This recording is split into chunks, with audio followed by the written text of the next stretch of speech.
नमस्ते, आदाब, सत श्री अकाल, केम छो। आप सबका मेरे YouTube चैनल एनडी कैम में स्वागत है। Welcome guys to my channel. Today our topic is chemical kinetics. Chemical kinetics से पढ़ने से पहले हम अभी ये चीज देखते हैं, ये क्या लिखा हुआ है मैंने। First one is feasibility of the reaction. Reaction की फिजिबिलिटी है क्या नहीं, इसका मतलब है मैंने एक रिएक्शन ले रखी है ए से बी, ये रिएक्टेंट है, ये प्रोडक्ट है, ये रिएक्टेंट प्रोडक्ट में चेंज होगा या नहीं, ये हमें थर्मोडायनेमिक्स बताती है। ये रिएक्टेंट प्रोडक्ट में कितनी स्पीड से कन्वर्ट होगा, ये हमें काइनेटिक्स बताती है। ठीक है, हम काइनेटिक्स हमें बताती है स्पीड ऑफ द रिएक्शन। हम स्पीड को जनरली रेट भी बोलते हैं।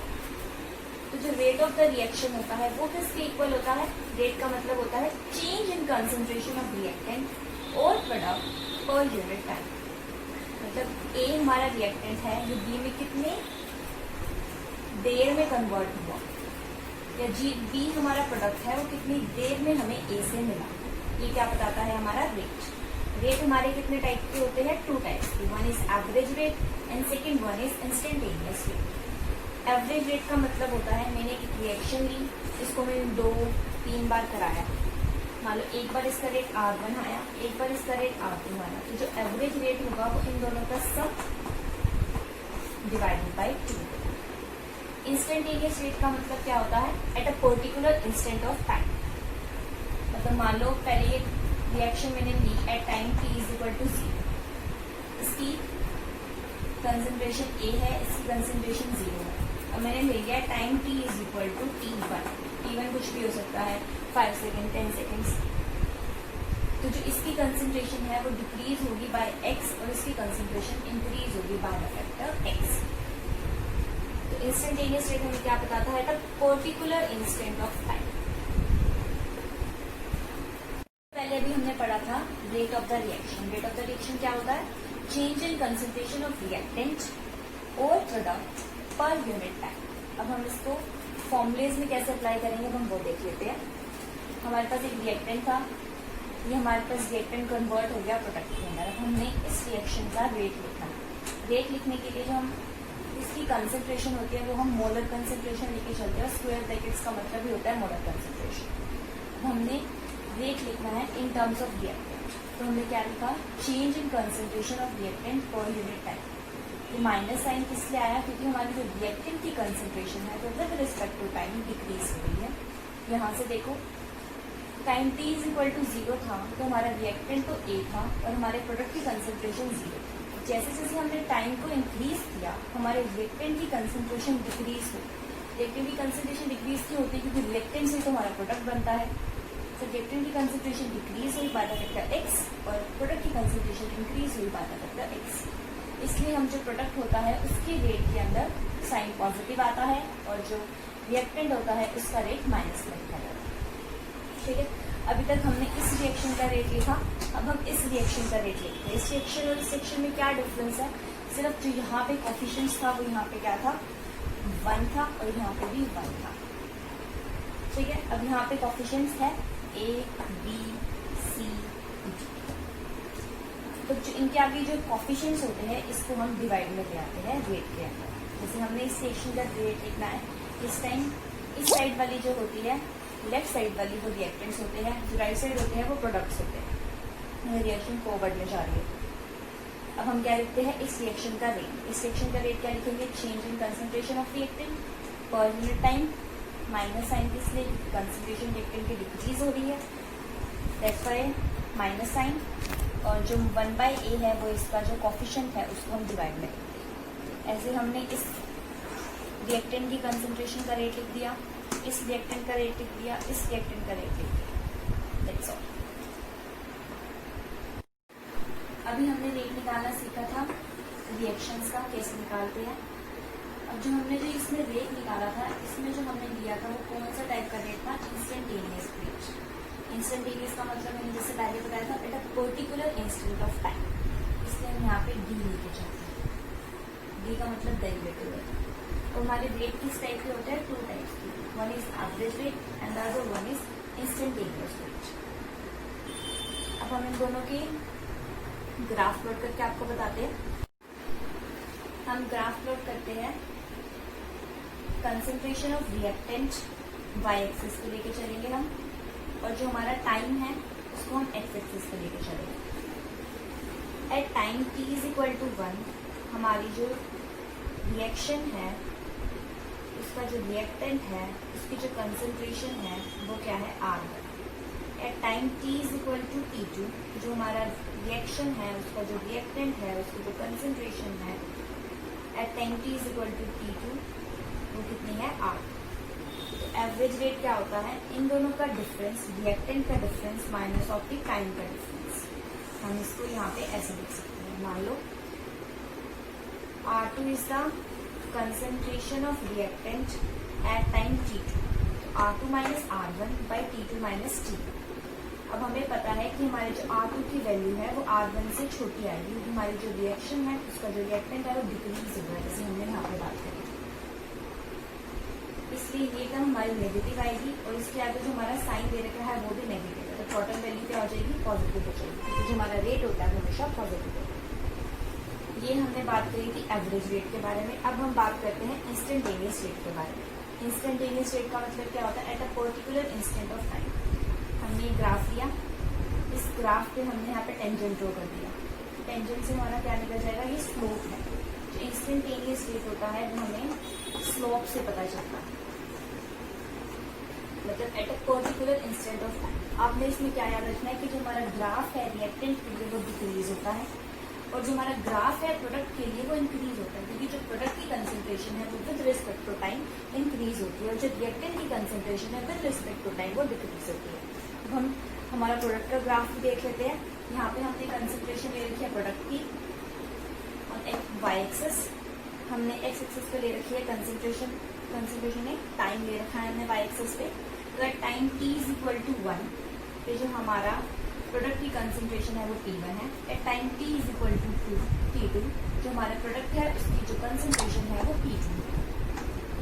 ठीक है, तो जो हमारा एवरेज रेट होगा वो क्या होता है, डेल P बाई डेल। इसका मतलब होता है दो हमें रिएक्टेंट प्रोडक्ट दे रखे हैं, उनकी जो कंसंट्रेशन है उनका डिफरेंस, जैसे हमने मान लिया है T2 minus T1 by T2 minus T। और हम इंस्टेंटेनियस की बात करें, इंस्टेंटेनियस हमें पता है हमारा ग्राफ इंक्रीज हो रहा है, यहाँ पे हमने टेंजेंट ड्रॉ किया, तो जो यहाँ पे स्लोप आएगा वो हमें इंस्टेंटेनियस रेट देगा। इंस्टेंटेनियस रेट क्या होता है, dt बाई dt।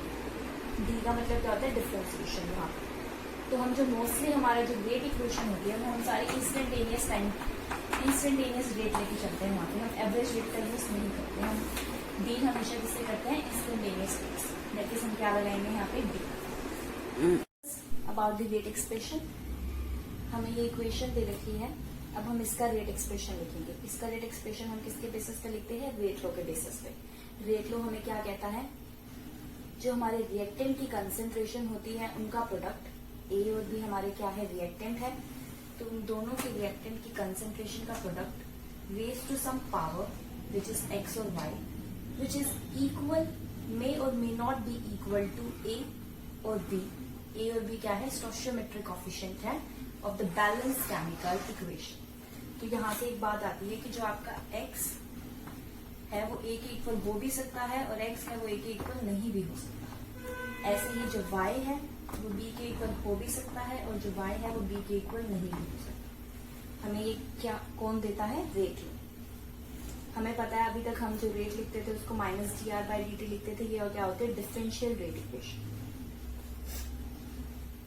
यहाँ पे हमारा प्रोपोर्शनलिटी का साइन था, इसकी प्रोपोर्शनलिटी हटाई तो यहाँ पे कांस्टेंट आ गया। इस कांस्टेंट को हम क्या कहते हैं, रेट कांस्टेंट। रेट कांस्टेंट को हम डिफाइन कैसे कर सकते हैं, जब हमारे कंसंट्रेशन है रिएक्टेंट की अगर ये यूनिटी हो जाए, मतलब ए की कंसंट्रेशन भी 1 हो जाए और बी की कंसंट्रेशन भी 1 हो जाए, तो जो इसकी पावर होगी हमें पता है 1 की पावर कुछ भी हो तो वो 1 ही आता है, और बी की पावर कुछ भी हो तो 1 वो भी 1 ही आएगा। तो जो हमारा रेट कांस्टेंट होगा के वो माइनस dr बाई dt के इक्वल हो जाएगा। ठीक है, अब हम बात करते हैं ऑर्डर ऑफ द रिएक्शन की।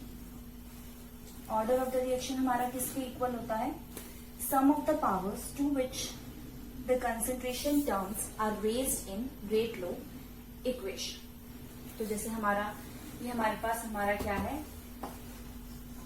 रेट एक्सप्रेशन है, तो रेट एक्सप्रेशन के अंदर जो ये पावर्स होती हैं, इनका जो सम होता है वो हमारा किसके इक्वल होता है, ऑर्डर ऑफ द रिएक्शन। जैसे हमारा ऑर्डर अब क्या हो सकता है, 0 भी हो सकता है, 1 भी हो सकता है, 2 भी हो सकता है, 3 भी हो सकता है, कुछ भी हो सकता है। 0 ऑर्डर का मतलब क्या है कि जो हमारी रिएक्टेंट की जो कंसेंट्रेशन है उस पर जो हमारा रेट है वो डिपेंड ही नहीं करेगा, मतलब जो x की वैल्यू भी 0 हो जाएगी, y की वैल्यू भी 0 हो जाएगी। तो जो हमारा ऑर्डर है रिएक्शन का वो किसके इक्वल हो जाएगा, 0 ऑर्डर के, मतलब वो हमारी रिएक्टेंट की कंसेंट्रेशन पे डिपेंड नहीं करता। ऐसे 1 order, second order, third order, ठीक है, मतलब वो रिएक्टेंट की कंसेंट्रेशन पे डिपेंड करेगा तो उसकी पावर 1 आएगी। अगर वो सेकेंड ऑर्डर है तो रिएक्टेंट की कंसेंट्रेशन पे डिपेंड करेगा और उसकी पावर 2 आएगी। अब हम बात करते हैं यूनिट। हमारे K की यूनिट क्या होती है, K हमने पढ़ा क्या होता है हमारा, जब हमारे रिएक्टेंट की कंसेंट्रेशन है वो यूनिट के इक्वल हो जाए तो जो K है वो हमारा रेट के इक्वल हो जाता है। और रेट को हम कैसे लिख सकते हैं, डिफरेंशियल रेट। ये क्या है, डिफरेंशियल रेट, तो माइनस dr/dt। तो ये क्या है, कट ऑफ K हमारा किसके इक्वल होता है, concentration of reactant per unit time. तो यहाँ पे माइनस साइन है वो सिर्फ किस लिए यूज होता है कि हमारे जो रिएक्टेंट की कंसेंट्रेशन है वो विद रिस्पेक्ट टू टाइम क्या हो रही है, डिक्रीज हो रही है, ठीक है। तो हम बात कर रहे थे यूनिट ऑफ K की किसके इक्वल है, K की वैल्यू माइनस dr/dt। K किसके इक्वल होता है, जब हमारी कंसेंट्रेशन है रिएक्टेंट की मोलर कंसेंट्रेशन उसको हम 1 लेके चलते हैं तो जो K होता है वो माइनस dr/dt के इक्वल हो जाता है। तो कंसेंट्रेशन बाय टाइम। अब हमारे K की वैल्यूज है वो हमें n ऑर्डर के लिए भी निकालनी आ सकती है, मतलब फर्स्ट ऑर्डर के लिए भी निकालनी आ सकती है, सेकंड के लिए भी, 0 के लिए भी। तो हम उसका एक जनरल फॉर्मूला कर लेते हैं फॉर nth ऑर्डर, ताकि हमारे पास जो वैल्यूज है हम उस पर सिर्फ n की वैल्यू पुट करते हैं और हमारी यूनिट ऑफ K आ जाए, ठीक है। तो nth ऑर्डर के लिए फॉर्मूला क्या होता है, जो कंसेंट्रेशन है उसकी पावर 1 माइनस n, T का इनवर्स। जैसे मैं आपको इसकी वैल्यूज पुट करके दिखाती हूँ। फॉर 0 ऑर्डर के लिए यूनिट ऑफ K क्या होगी, फॉर 1 ऑर्डर के लिए यूनिट ऑफ K क्या होगी। तो हम 0 ऑर्डर की बात करते हैं। 0 ऑर्डर के लिए हमारे जो n की वैल्यू है वो किसकी इक्वल होती है, 0 की। तो हम हमारी n की वैल्यू पुट करो 0 जर्नल इक्वेशन में, तो क्या आ जाएगा, कंसेंट्रेशन 1 T माइनस 1। कंसेंट्रेशन किस में लेके चलते हो आप, मोल लीटर इनवर्स, ठीक है। ऐसे ही for n is equal to 1 के लिए पुट करके देखो, तो मैं भी आपको दिखा देती हूँ। For n is equal to 1 के लिए हम बात कर रहे हैं, n इज इक्वल टू 1 के लिए हम बात करेंगे तो जो हमारी यूनिट है वो किसके इक्वल आएगी, कंसेंट्रेशन की पावर 0 T इनवर्स, क्योंकि हम उस फॉर्मूले में पुट करेंगे वहां पे क्या दे रखा था हमारे पास 1 माइनस n, इनकी वैल्यू 1 पुट करी तो 0 हो गया, फिर ये हमारी x के इक्वल आ गई।